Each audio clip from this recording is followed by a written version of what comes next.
Very warm welcome to all of you on behalf of DEVI Sansthan. We are back again with yet another insightful and lovely episode of Disruptive Talks or Detox, where we invite dignitaries and discuss about the changing and transforming phase of literacy, education, and social impact. Today, with us, we have a very special very distinguished guest for this episode. We have Mr. Antony Nelissery, the head of Sterlite EdIndia Foundation. Antony, sir, welcome to Detox. Thank you, Astos. Thank you for the invitation. Great. So before we move on with our audiences and questions, I would like to just throw a brief light on Mr. Antony's vast and expansive experience and how much he's done for the world of education and social impact. Um, Mr. Antony Nelissery is the head of Sterlite EdIndia Foundation, and he comes with more than 26 years of experience across India with reputed developmental organizations such as Bharti Foundation, Bal Raksha Bharat, UNICEF, Sight Savers International, RSK, which is a project of Government of Madhya Pradesh, and Don Bosco School. Having graduated from IRMA Gujarat and being a product of Don Bosco, Antony's commitment to the development of children and teachers are evident in everything that he does. He has vast experience in managing programs at scale, mentoring, setting up systems and processes for the efficient management and functioning of these organizations. His vision has helped in establishing many organizations where he's worked in scaling up the program and has focused on institutionalizing them. Antony is also the Global Goodwill Ambassador declared by the GGA, a registered charity in the USA. He's also an advisor to the World Teen Parliament. And Mr. Antony, you've also been awarded the Reformer in Educational Regional 2023 by Global School Leadership Consortium. He was also awarded as the Best CSR Head in Education Domain at the SMX CSR Leadership Summit and Awards 3.0 in February 2024. He was also a distinguished speaker for the Synergy Summit 2024 that happened via DEVI Sansthan. So the list of achievements keeps going on, but how do you feel today being here? No, it's always a pleasure to share and learn from each other. On the aspects of teacher education in a special way, and Absolutely. it's always a pleasure to share and learn from each other. Absolutely. As you've given a hint that today we are going to talk about teacher training, teacher preparation, and how to create better teachers with regards to having a larger impact and what impact it creates on literacy, right, sir? So, without much ado, let's move on to first understanding the kind of teacher training and the kind of pointers you have in mind with regards to what this teacher training entails and how do you go about it. More than before coming into the teacher training no, as a program, we need to understand what are the problem associated with even the broad point that you're talking about literacy as such. Why children cannot learn the basics by the time they complete class 2 or class 3 or maximum up to class 5, the basic literacy reading, reading numeracy skill that we are talking about. So if you look at the, I think, recent NAS assessment that was done for class 358, I think almost half percentage are grade appropriate. So that means the remaining half is not grade appropriate as well. And there's quite a bit of children who are first generation learners. So that means outside school they don't get any support. So that's the scenario of students and their literacy from that point of view. But if you look at the quality of teachers who are there, what are the type of quality of teachers that we have? Last year in August, when the teacher eligibility test, which was announced, I think around 23 lakh students, the candidates had appeared, and I think about 13 percentage, roughly little less than 4 lakh, qualified the exam. So they imagine about the vast qualitative, qualitative make of these teachers who are going to appear for eligibility test. Recently, I think in Jan 24, also approximately 23 lakhs candidates appeared again, but only I think 10 percentage qualified the exam. So uh, there are so many teachers. I think even NEP 2020 document and even other documents talk about so many teacher education institutions are there in the country.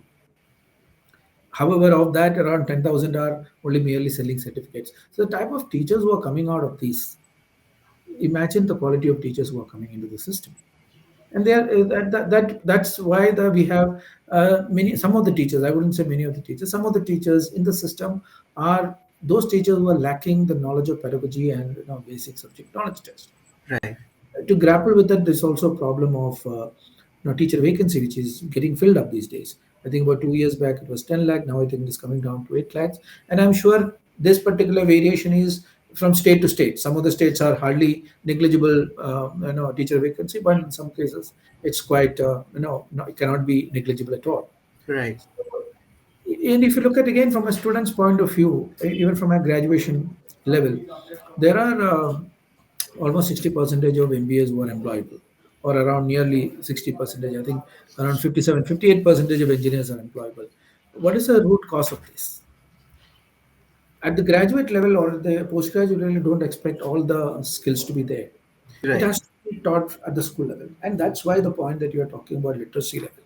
We need to really make sure it is coming from the actual beginning of the child's student's learning journey. And the training has to be focused based on this. What exactly need to be delivered? And so they need to be taught. The training has to be very, very clear in that term. And what are the basic things that is required for a teacher? They need to know the students well. They need to know, understand that there is a different learning abilities and capacity for students, and they need to make sure that they are able to motivate and encourage students, especially when they are underperforming, and how to deal with their maybe parental or peer pressure. How do we help the teachers to effectively communicate between parents and other fellow teachers? These are the basic things that we can think a teacher should be able to do it. Those things has to come in the training itself. And the training I would classify into two. There is a training at the pre-service level and the training at the in-service level. So many of these points which I just talked about, it should be completely taught at the pre-service level before they become the teachers. So they have the good hold on the all the conceptual clarity on all the subjects that they're going to teach, respective subject they're going to teach, and also the pedagogy of teaching. How do we teach the student? That has to be taught very well in that. And in the in-service training, it based on the needs. There cannot be a kind of a uniform training for everyone.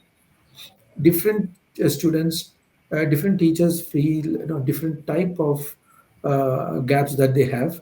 The weakness of my area of weakness would not be the your area of weakness. Correct. So the training needs has to be also individualized, I would say.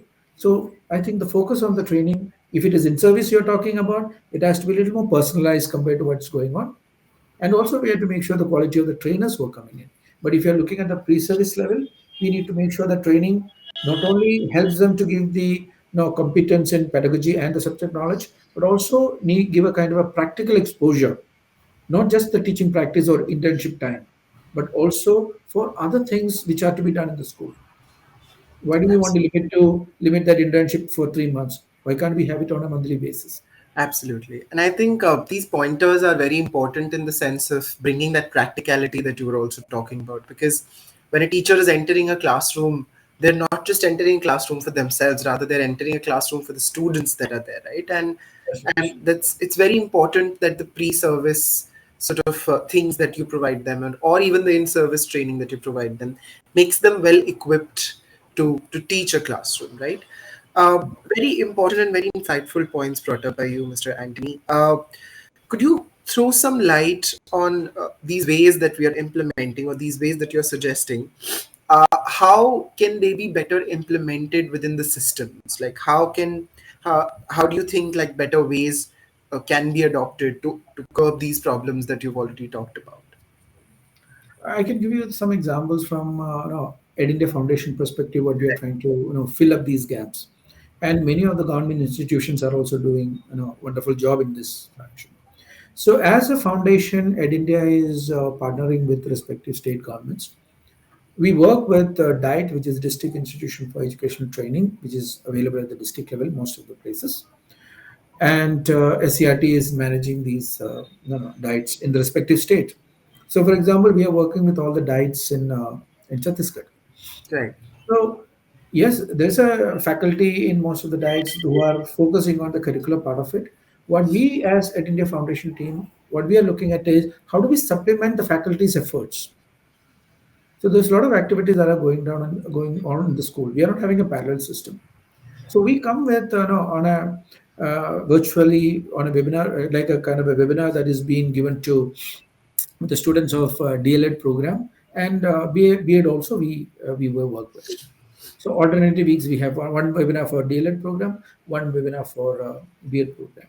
And as far as diets are concerned, SCIT has made a kind of a schedule, and it is part of the timetable. So depending on the time, our team, academic team, beams in and completes the webinar. So the focus of the webinar, what are the critical points, critical topics that needs to be looked at from each unit of the respective subjects, so that it becomes a kind of not only a revision but also trying to give as many practical aspects as possible. We try to give it in a dialogue form, not necessarily always in a lecture form in that aspect. This is some of the activity that we do. Apart from that, we also undertake face-to-face workshop. In fact, last Monday, I was observing one or two workshop of my team members. So, how do the children learn? How do Right. we get the practical aspect? How do we use questioning as a pedagogy? So it was quite interesting to see the active participation of the future teachers, the student teachers, PSTs who are there in the DLED program and the diets. So that is one set of activity from a point of webinar and workshop.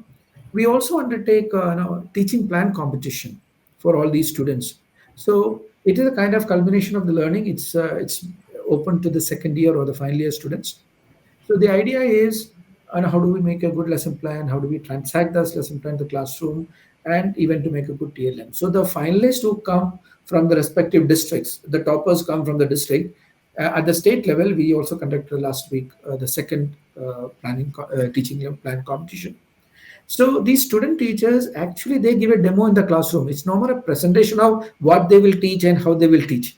So the judges or the jury members are in the classroom along with the student observing the student teachers who are part of this competition. So the two toppers from the district level are selected and they come at the state level competition. It's become a very big exposure also. Even the other student teachers also listen to look at the peers from other diets who are coming and really making an effort in making TLM and how they observe. And I could see someone was trying to include the digital part of it by showing some of the things in the mobile or making them hear, but that was a good idea. But there were one or two people came along with the speaker to make sure that everybody is able to hear properly. So it was fantastic experience. At the same time, it is a very good exposure for these student teachers or future teachers to practice their learning of how to make a good lesson plan, how to make a good teaching learning material, and how to manage a classroom. Finally, well, that's what the whole thing about in the teaching community. Apart from other various other things that is being done. Right. I pick very two important pointers from this. One is the amount of peer involvement and how peers question each other and you become more equipped with knowledge. And the second is the idea of how you first become a student as a teacher and then you look at catering more students, catering towards more students. And this reminds me of something that has been said a lot uh, about a good teacher, or about the conventional sayings that go around. It is said that only a good teacher can provide literacy in the purest and most efficient form, actually. So how do you place the value of this statement in the context of teacher training, sir? It's very sad that we have to now come with a connotation that good teacher. Right. It's very sad actually, because all teachers are supposed to be good. And when you talk about a teacher, in fact, I used to talk to my trainees who are the teachers and the headmasters and all those things. I always ask them, how many teachers are sitting here? And all of them are teachers, by the way. How many teachers are sitting here? Please raise your hands. Then I said, then everybody they will ask me, what a stupid question you're asking. All of us are teachers. You are come for a teacher training. Then I say, okay, when I talk to you about teacher, this is what I mean. A teacher who understands the processes and the pedagogy that determines how each student learn. A teacher who is able to understand the students and able to go and help them and facilitate their learning. A teacher who understands students as learners. A teacher who can have a high expectation for their students and encourage that what we call as risk taking. Right. A teacher who can flexibly use a range of instructional practices and not just on the board write and give the notes. A teacher who can engage students and challenge them in their journey of learning. Because every teacher, if I can say the quote unquote good teacher, understand that in education or they're making sure the literacy is clear. It's a developmental process, and it is a social process as well, where Right. learners should be very active and not a passive. So for me, that's the teacher. And after that, I ask the question to the teacher again. Okay, now tell me how many teachers are here. So that's where the number of teachers who are confident in these process comes down, and then you say that's why we need this training. To be a teacher is what you need a training, not a good teacher, because all the teachers are expected to know all these things. So I would say some of these components needs to be practically given in the training to make it effective. And when we start making this as a facilitative approach and coming with an idea that every participant, every teacher who is sitting in the training, they know already, the peer there is a knowledge, have that facilitate is going to be much better than having a kind of a lecture methodology saying that I know everything and I'm going to give you this information and these are the various focus needs to be done, these are the checklists to be completed, and you go out into the world and start teaching. That doesn't happen that way. This is my That's personal experience. Yeah, this is my personal that is experience actually in dealing with so many teachers in terms of you help them with the facilitative methodology and give them a kind of an action, complete it, and follow up with the training. You have your 3 day training, and after maybe after 3 months or 6 months, have follow up training to see how much of it been implemented, and if possible, go and start observing whether these teachers are able to uh, transfer their learning into the classroom. That's also something which EdIndia Foundation does with the in-service teachers.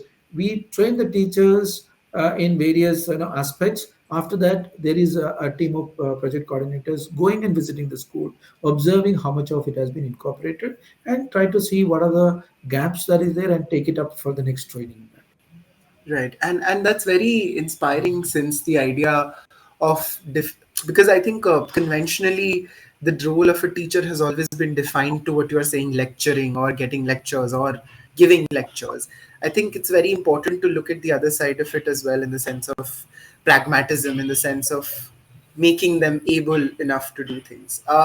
What Devi Sansthan also does in this regard is that when we implement our accelerating learning for all alpha pedagogy, we make the teacher into a galvanizer. We don't make the teacher into a controller or a lecturer of the classroom. Rather, they're supposed to enable children instead of going ahead and controlling everything. Which brings me to the next question, Mr. Antony. Since we're talking about the roles and responsibilities of teachers here in a classroom, uh, do you think the role of a teacher is to handhold students in a classroom and control them, or just let them be and discover themselves and become like a sort of a galvanizer at the background? Where do you place the onus of that? See, definitely, we need to also look at the aspect. Yes, galvanizing is the highest level of I would say the strategy. Making them teachers should be a facilitator of learning process. At the same time, it also depends on the level of the students with which we are dealing with.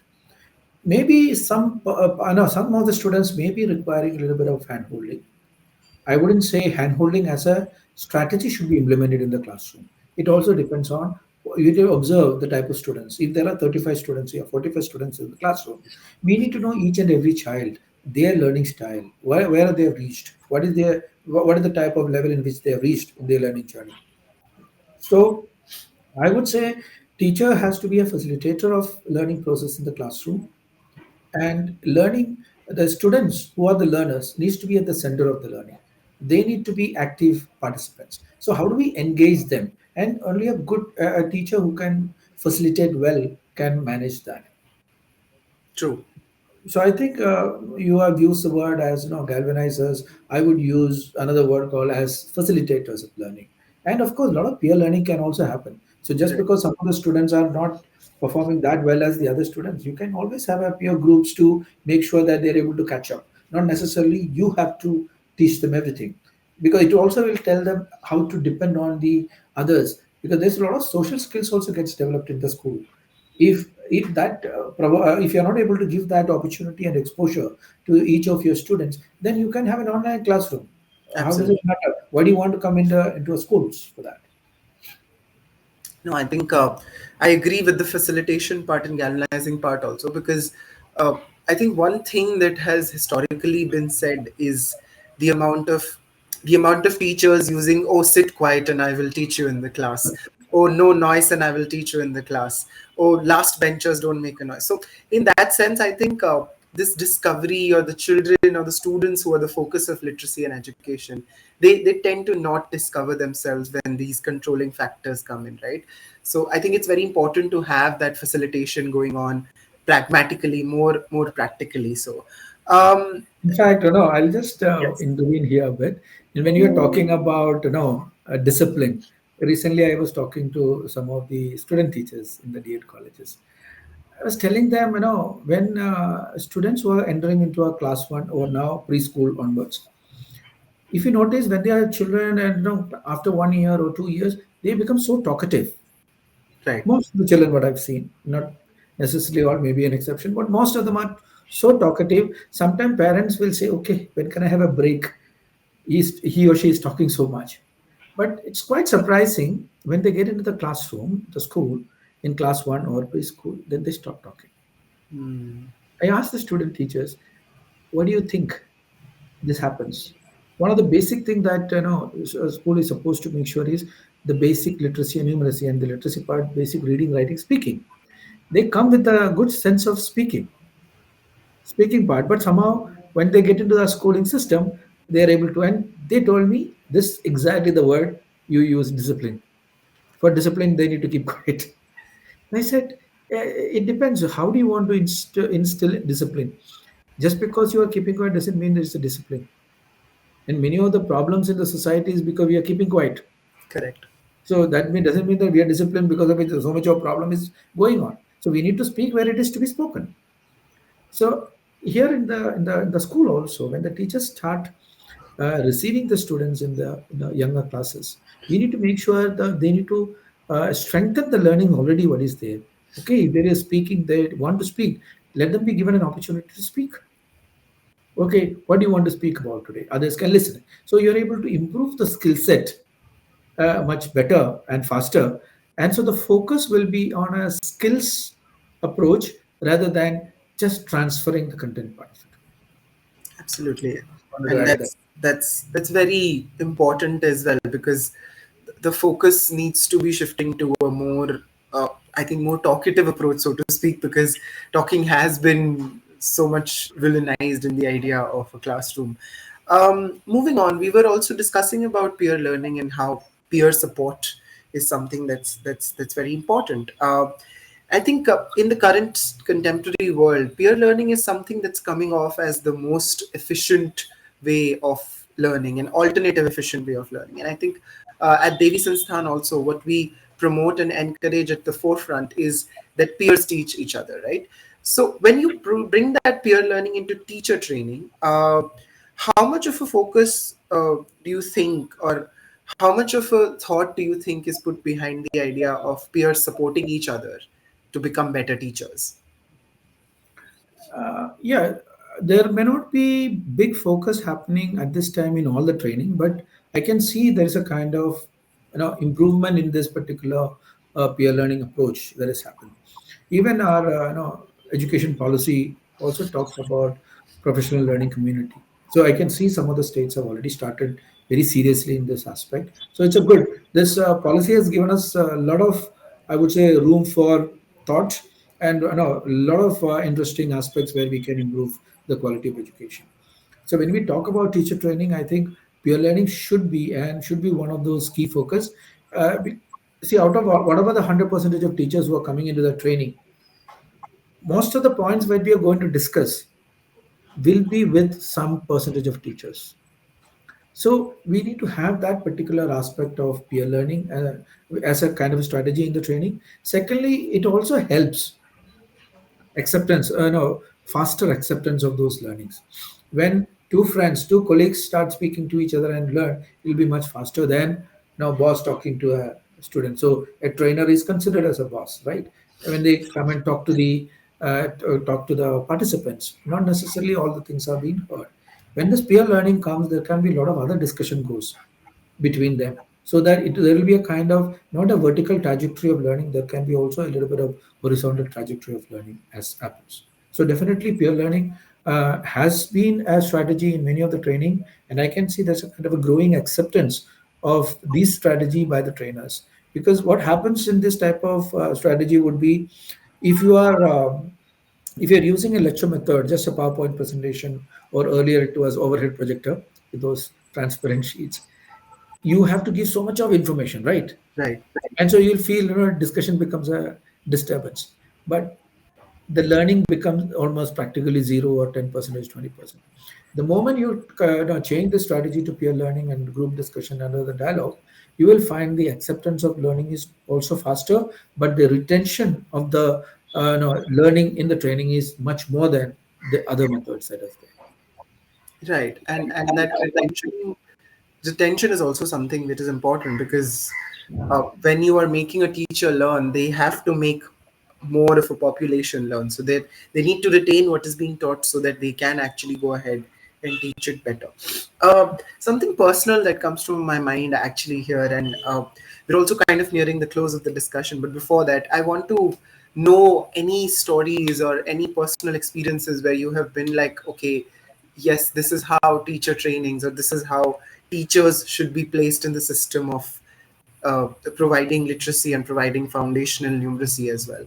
Any personal experiences from your decades long of work you wanted to highlight?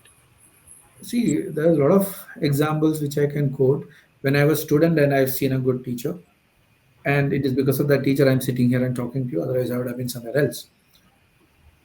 A teacher should be, as I was saying in the earlier discussion, a person who can understand each and every child and looks at each and every child. A teacher should be a person who looks at the aspect of every child can learn every day. True. Because we cannot come with a bias saying that, okay, children cannot learn. Okay, children are from this background or that background.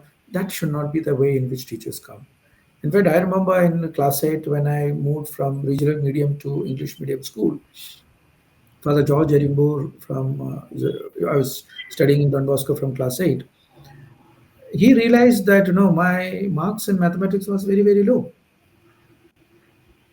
And fortunately for me, he was my father's classmate. My father is an engineer. So he, along with me, there were other 6 or 7 students as well. And he realized our problem was not mathematics, problem was language. So that's one of the things which we insist with all the teachers. Language has to be the basic before we go into the other subjects. Because of that particular help from that teacher of ours who came in class 9, and he knew each and every one of us, and each of us were attached to that teacher. And it is because of that, 11th, 12th, I took mathematics and science, graduation mathematics science. And many of my activities which I do is consisting of various statistical analysis and other research. So similarly, if a teacher can make someone's life, imagine, and many of the students who were in my class, I came to know whereabouts after so many years, like an alumni, when we got it through him.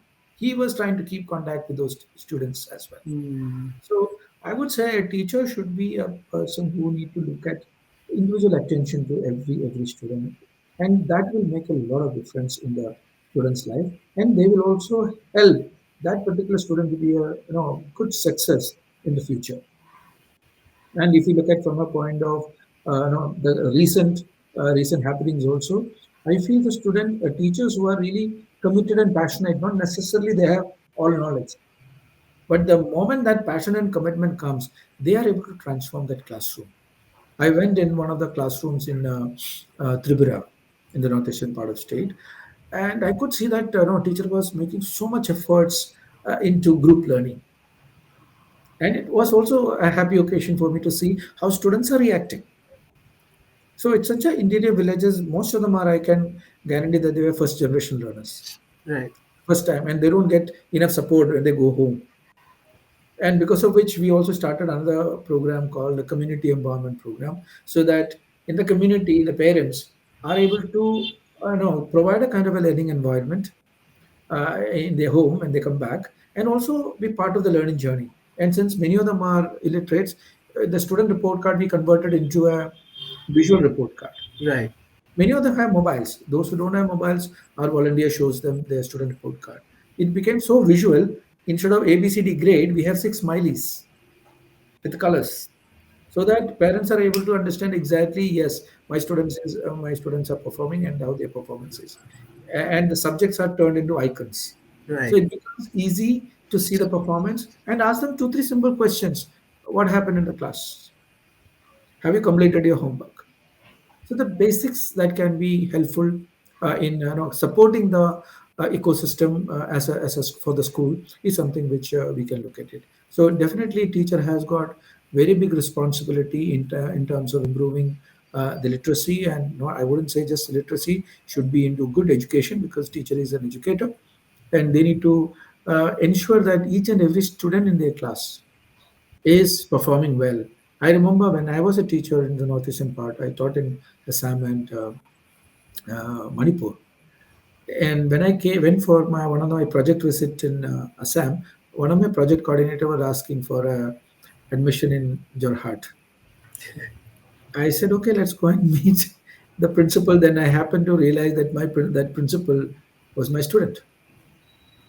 It's so nice to see your students, doing well. In fact, I got a call from one of my students from Pune.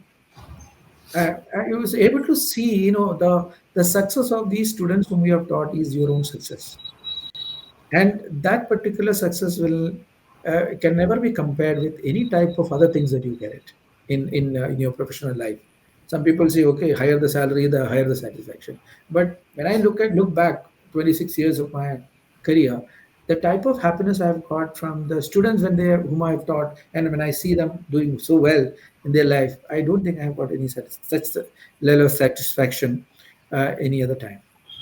Right, and that's so inspiring and motivating, because I think as somebody who's still in the, the lesser or younger sort of side on things, and when I myself meet my teachers, it's such a heartwarming time, because each one of them have given me so much of individual efficiency and individual things to work on, that it's just really heartwarming to see and meet them again, and them then complimenting that, okay, you've reached so far, you're doing these many things, and you're making this happen.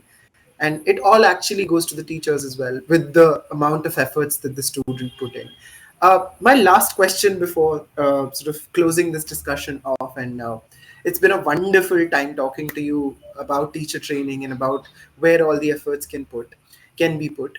What are your thoughts on Alpha as a pedagogy, as accelerated learning for all, where we move away from rote learning, we focus on the student, and we focus on practicality in terms of teaching the student, not teaching the student, rather facilitating the student to learn by themselves. What are your thoughts on an alternative pedagogy like Alpha? Yeah, I think it's good to see a kind of a terminology that has been coming into the system as alpha. Accelerated learning is important at this time, because you see so many students are not able to understand the basic literacy and numeracy. So it's very important in that. But the aspect of alpha, which I understand, is how do you engage the students? How do you engage the students? And I think you used the word earlier as a galvanizer, Right. teacher as a galvanizer. So that's something which we all use in the, if I can use again, quote unquote, good teacher. Uh, a good teacher should be able to use as a facilitator. And some of this, when we are talking about basic literacy and numeracy, is not a rocket science. It's very surprising that our teachers are not able to teach in the first 1, 2, 3 years all this basic requirement.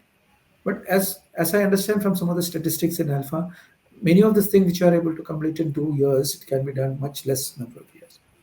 Now, I think we need to see its proven record and see how do we include these type of elements into the system that we are working in the education system, and also bring those elements into pre-service education system, so that the teachers who are coming in new, that's one of the reason that EdIndia Foundation moved main focus from in service to pre-service. We are also focusing on in-service, but now there's a lot of focus. We are trying to increase the focus in pre-service because they need to understand those focus what needs to be achieved. Are we talking about FLN in the pre-service level? Are we talking about various aspects of challenge that we are facing at the school level in the pre-service level? So it's very important that this type of pedagogy doesn't stay in few schools, few states. It has to go into the larger education system, both not only at the school level but also at the pre-service teacher training level. And the aspect of teacher as a facilitator is something which needs to be encouraged in all the training, because finally children have some of prior knowledge, some basic experience that they are coming with.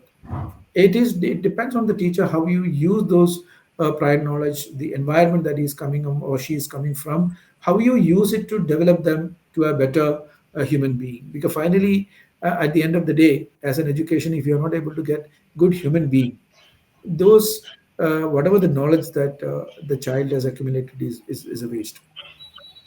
So That's it also depends on how you have a methodology of accelerating those particular learning. And I'm sure some of those things will help in relooking at the syllabus that we have.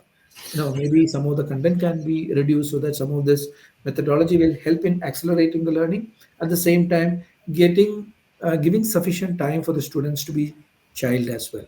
At this time, the students of at this time, I would say, I don't think they are having their childhood. So if you are able to do this particular pedagogy and accelerate the learning, and I'm sure students will get more time to be, they enjoy their time as children. I remember when we were children, we used to have time for games every day. Now you ask some of the children who are there now around you, when do they play? there's very less time. Yes, So I very. think if you're able to accelerate some of the learning and reduce the syllabus and give only the what is required for them to complete the learning outcome as envisioned by Ministry of Education, we need to complete those outcomes. For that, how much syllabus is required? Only that much syllabus is to be given. You don't need to give. You don't need to have 5 kg, 10 kg bag to attain basic literacy and numeracy at the lower level. Absolutely. And I think this is one note that I want to leave the audience with, that literacy or things like foundational literacy and numeracy or education can go and happen through easier but more helpful ways, practical ways, where the student doesn't feel like a burden of studying or education. Because I think what EdIndia Foundation and what also Devi Sansthan, both of us and all of us watching this also are focusing on is that how do we make that child better, or how do we make that child stand out in life and reach the furthest of heights. So I think that's very, very helpful. And all the pointers that you've discussed, Mr. Antony, have been very insightful today. I want to thank you on behalf of Devi Sansthan for joining us again for another yet very marvelous episode of Tea Talks. And to all the audiences watching this, do subscribe to Devi Sansthan and come to us to explore and innovate literacy and education in a much more accelerated manner. So thank you so much, Mr. Antony, for joining us. Thank you very much, Ashutosh and Dev Sansan, for calling me again, and look forward to many more interactions in the future. Absolutely. So, all of you watching this, do subscribe to Devi Sansthan, like and share this video, and we will meet you next time with another guest with the same host at Detox. Thank you. Thank you.